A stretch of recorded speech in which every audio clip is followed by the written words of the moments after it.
George down என்ற பெயர் மலேசியர்கள் மட்டுமின்றி உலகம் முழுவதும் பிரசித்தி பெற்றுள்ளது. அதனால் அந்த பெயரை தஞ்சோங் பினாகா என மாற்ற வேண்டிய அவசியமில்லை.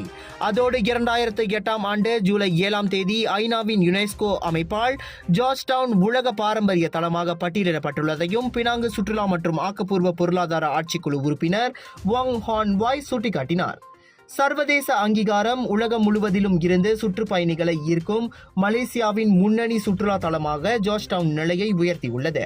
முன்னதாக பினாங்கு என்ற பெயர் பிரபலமடைவதற்கு முன் செபாராங் பெராய் மக்கள் பினாங்கு தீவை பினாகா மரத்தை குறிக்கும் வகையில் தஞ்சோங் பினாகா என அழைக்கப்பட்டதாக பினாங்கு மாநில அதிகாரப்பூர்வ அகப்பக்கத்தில் குறிப்பிடப்பட்டுள்ளது.